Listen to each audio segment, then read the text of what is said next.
യൂട്യൂബിൽ നേരത്തെ ട്രെൻഡിങ് ആയിട്ടുള്ള മസാല ഓംലേറ്റ് ഇല്ലേ, അത് നമുക്കൊന്ന് ഉണ്ടാക്കി നോക്കിയാലോ? ഞാൻ ട്രെൻഡിനോടൊപ്പം നടക്കാറില്ല, അത് കഴിയുമ്പോഴായിരിക്കും ഓരോന്നും ഉണ്ടാക്കി നോക്കുന്നത്. അപ്പോൾ അതെങ്ങനെ ഉണ്ടാക്കുന്നത് നോക്കാം. അതിന് ഞാൻ 2 മുട്ടയാണ് ഇവിടെ എടുത്തിട്ടുള്ളത്. അതിലോട്ട് ആവശ്യത്തിനുള്ള ഉപ്പ്, അതുപോലെ മഞ്ഞൾപ്പൊടി, ഇത് രണ്ടും കൂടി ഇട്ടിട്ട് നമുക്ക് നന്നായിട്ടൊന്ന് മിക്സ് ചെയ്തെടുക്കാം. അത് കഴിഞ്ഞിട്ട് നമുക്കൊരു പാൻ വയ്ക്കാം. അതിലോട്ട് ആവശ്യത്തിനുള്ള എണ്ണ ഒഴിക്കാം.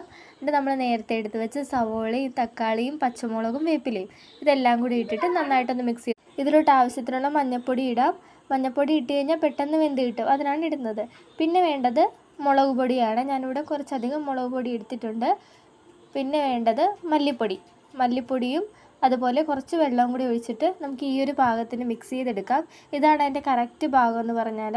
പിന്നെ ഒരു പാൻ വെച്ചിട്ട് ഈ മസാലയും അതുപോലെ നേരത്തെ കലക്കി വെച്ച മുട്ട ഇതിന് പുറത്തൊഴിച്ച് കൊടുക്കാം. എന്നിട്ട് നമുക്ക് ഇതൊന്ന് സ്പ്രെഡ് ചെയ്ത് കൊടുക്കാം. എല്ലായിടത്തോട്ടും എത്താൻ വേണ്ടിയിട്ടാണ് ഇങ്ങനെ ജസ്റ്റ് ഒന്ന് സ്പ്രെഡ് ചെയ്ത് കൊടുക്കാം. തിരിച്ചിട്ട് കഴിഞ്ഞപ്പോഴാണ് എൻ്റെ പരീക്ഷണം പാളിയെന്ന് മനസ്സിലായത്. മൊത്തം കുളമായിട്ടുണ്ട്. ഇനി നമുക്ക് ഒന്നുകൂടെ തിരിച്ചിട്ട് നോക്കാം, അഥവാ റെഡി ആയാലോ. അപ്പോൾ ഇതോടെ എൻ്റെ പരീക്ഷണം പാളിപ്പോയെന്ന് ഞാൻ അറിയിക്കുന്നു.